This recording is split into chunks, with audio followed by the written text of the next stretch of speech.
All right, we're going to be learning how to answer a couple of questions. So, I've given you the graph of this polynomial. All I've done is given you the name of it. We're going to call it g of x. I don't know what the actual polynomial function is because it doesn't really matter. I believe that you're going to be answering questions similar to this. They're going to ask you, when is g of x, let's say, greater than 0? That's one question that they're going to ask you. So here's what you have to understand. Anytime, if this is the question, when you see the g of x part, you're going to be thinking about the graph. Okay, so translate g of x to mean the graph. Greater than 0 means above the x-axis. So when they're asking you what x values, what part of the x-axis is this graph above the x-axis. So one of the things that I teach students to do during this part is to divide the x-axis into parts. So you've got this part right here, the part before the graph crosses, and then you've got this part right here, and I'll show you why I skipped and made it yellow. Then let's see, you've got this part right here, and you might want to get colored markers or a couple of different pens or colored pencils. It doesn't matter, but you should see right here that this graph is divided up into 1, 2, 3, 4 parts based on the intersections. Okay, so you've got this part over here, you've got this part right here that's between these two intersections, this part that's between these two intersections, and this part that's between these two intersections. So we've got 4 parts, and I've color coded them because in this part of the x-axis right here, our graph right here is below the x-axis. So you have to go, I lost my marker. You have to go below the x-axis to get to your graph. You see how we have to go below the x-axis. Now you guys know that this graph keeps on going down like this forever, but you have to go down to get to the x-axis. I don't know about this magic pencil, but let's see, maybe I don't want a magic pencil. Let's just do orange. On this part of the x-axis, we have to go up to get to our graph. Oh, my dogs are being obnoxious. Okay, so we're going up to get to the x-axis. On this part of the graph, again, we're going down to get to our graph. And then back over here, we go up from the x-axis to get to our graph. All right, and this part right here is asking us which part of the x-axis do you have the graph that's above the x-axis? So we're talking about right here the green parts. So the answer to this question right here, it would be really nice if they would let us simply write the green parts. The part of the x-axis that we have colored green. Well, you know, they're not going to let us do that. So what we've got to learn how to do is how do we write the green parts not using those words? Well, you guys know how to do that. We're going to use 2 different methods. We're going to use interval notation, and you know, with interval notation is where we use brackets and parentheses. So you need this number right here. You need this number.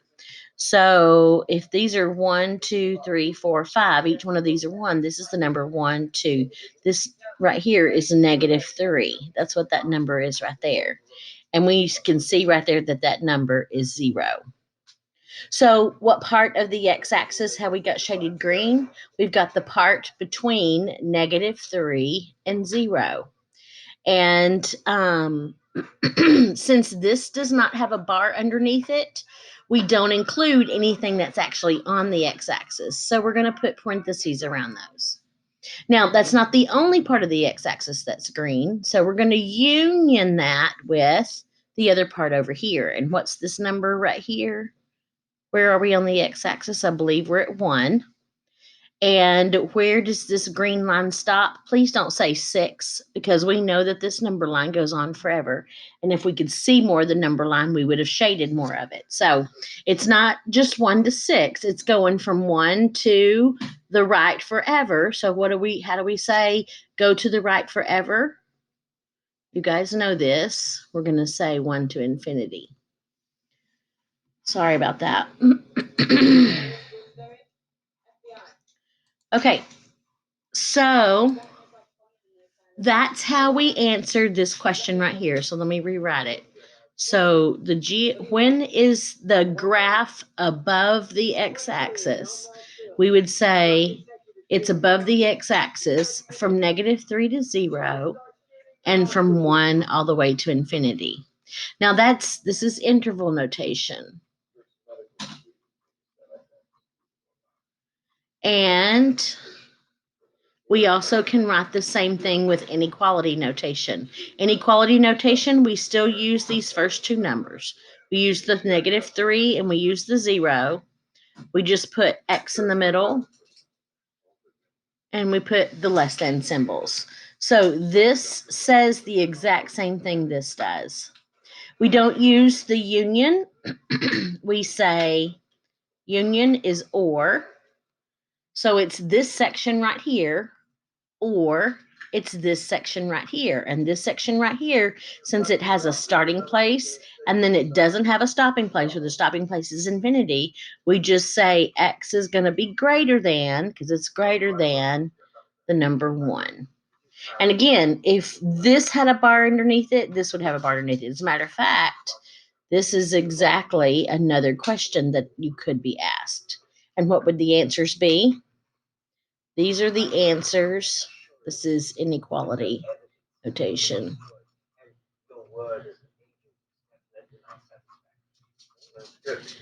And what would the answers be?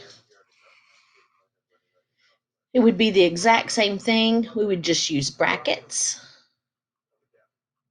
Everywhere we have a number, but we do not ever use brackets around infinity. And for the inequality notation, we would just put bars underneath. We would still use the word or, and we would say x is greater than or equal to 1. Okay, so what if it's the other way? Let me go back and change color. I don't know if we're going to be able to see it in yellow. We'll see. What if they're asking us, where is g of x less than 0? Well, what is that asking us? It's asking us, where is our function, where is our graph below the x-axis? So we've got that part of the x-axis colored in yellow, which is why I switched it right here to yellow. So where is it yellow? Where do we have it yellowed? Well, don't say -6, because it's still shading on this way. So we're starting at negative infinity. And where are we stopping? We stopped at -3. And as long as the bar is not underneath there, then we put parentheses. We union that with this part right here. And where is that? That goes from 0 to 1. So again, we do parentheses, 0 to 1. Why do we do parentheses? Because this does not have a bar underneath it. That's interval notation. How do we do inequality notation? We say all the x's that are less than -3, or we say all the numbers between 0 and 1. And then the only other question that I could ask you would be, what if the function is less than or equal to? And it's going to be the same answers. Just remember that you put brackets everywhere. Because of the bar, we put brackets, and that unions with bar, and we write the answer the exact same way. We just put a bar underneath it. We use the word or, bar underneath it, because it would match that. Okay, so those are the only 4 questions that I could ask you. Question number 1, question number 2, question number 3, question number 4. And that's pretty much what your assignment is. I'm going to stop the video and make another one so it won't be too long.